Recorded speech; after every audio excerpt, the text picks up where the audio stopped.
কুল্লু নাফসিন যায়িকাতুল মাউত, সমস্ত আত্মা, সমস্ত প্রাণ আল্লাহ তাআলা বলেন মৃত্যুর স্বাদ গ্রহণ করুন, মৃত্যুর স্বাদ গ্রহণ।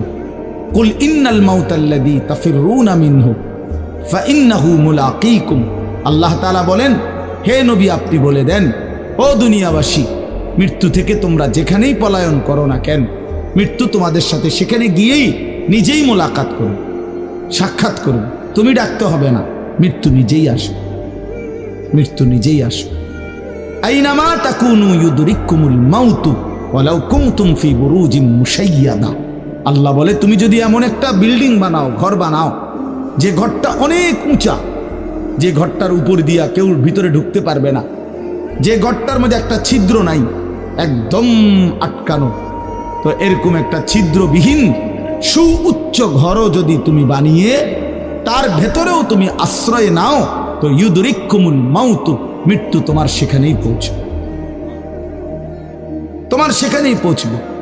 প্রিয় ভাই আমার, বন্ধু আমার, নওজোয়ান সাথীরা আমার, মৃত্যু এক অনিবার্য বাস্তবতা, চিরন্তন বাস্তবতা, এটা গ্রহণ করতেই হবে।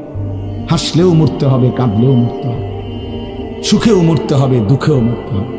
রাজপ্রাসাদ আর অট্টালিকার মানুষটাও মরে যাবে, জীর্ণ কুটিরে যে লোক থাকে, হ্যাঁ, সেই লোকটাকেও মরতে হবে।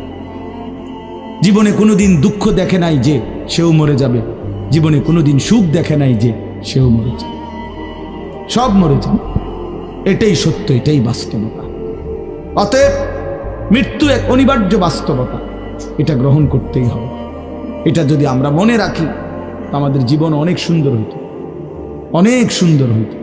রাসূলুল্লাহ সাল্লাল্লাহু আলাইহি ওয়াসাল্লাম বলছেন আকসিরু যিকরা হাদিমিল লাযযাত ইয়ানি আল মাউত, আল্লাহর নবী বলেন আমার উম্মত তোমরা বেশি বেশি ওই জিনিসটা স্মরণ করো যে জিনিস তোমাদের সমস্ত স্বাদ, আনন্দ, আহ্লাদ চিরতরে মিটাই দিবে, তোমারে চিরস্তব্ধ করে দিবে। জলজ্জান্ত মানুষটা আমাদের সামনে হাঁটতো, চলতো, উঠতো, বসতো, ঘুরতো, ফিরতো, হ্যাঁ, সেই মানুষটা মনে করেন আমার চোখের সামনে নাই, তার লাশ আমার সামনে, আহা সেই লোকটা স্তব্ধ। পৃথিবীর কত মানুষ কত আওয়াজ করতেছে, কত শোরগোল করতেছে, কিন্তু এই লোকটা হাতও নাড়ে না, পাও নাড়ে না, চোখও মেলে না, আর কিছুই করে না। এ কি আশ্চর্য বিষয়! চোখের সামনের এই মানুষটা নাই, কি হলো তার? কে তারে থামাই দিল? কে তারে স্তব্ধ করে? এ তো আমার মতো ঘুরতো, ফিরতো, হাঁটতো। আহ, আমার আব্বারে আমি কত দেখছি, একদিন আমার আব্বা চলে গেল। আমার দাদারে আমি কত দেখছি, আমার দাদা একদিন চলে গেল। আমার জ্যাঠারে আমি দেখে আসছি, দোয়া করে আসছি, ফুঁ দিয়ে আসছি। এক সপ্তাহ পরে জ্যাঠা ইন্তেকাল করলেন, আবার এক সপ্তাহ পরে আমি গিয়া জ্যাঠার জানাজা পড়াইছি। এই তো বাস্তবতা। যুবক ভাই তুমিও মনে রাখো, বয়স্ক বাবা আপনিও মনে রাখেন। হাসান বসরি রহমতুল্লাহ আলাই একজন বড় বুজুর্গ ছিলেন। উনি বলতেন, তিনি যখন কোনো যুবককে দেখতেন আর বয়স্ক দেখতেন, তো তিনি যুবকদেরকে বলতেন ইয়া মা'শারাশ শাবাব ইন্না যারআ কাদ তুদরিকুহুল আহাতু ক্বাবলা আন ইয়াবলুগা।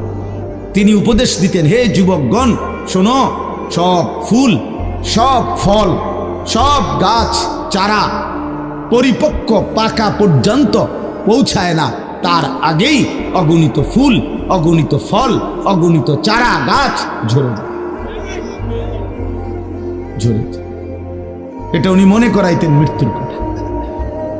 উনি এটা বুঝাইতেন, যুবক তুমি দেখো একটা আম গাছের মধ্যে যতগুলো মুকুল ধরছে ফুল, সবগুলো আম হয় না। যতগুলো আম ধরছিল ছোট ছোট, সবগুলো বড় পাকা পর্যন্ত যায় না, তার আগেই ঝরে যায়। ঝরেই যায় বেশি, থাইকা যায় অল্প। তার মানে যুবক, কিশোর, তরুণ এই বয়সেই মৃত্যু হয় বেশি, বৃদ্ধ পর্যন্ত পৌঁছে কম।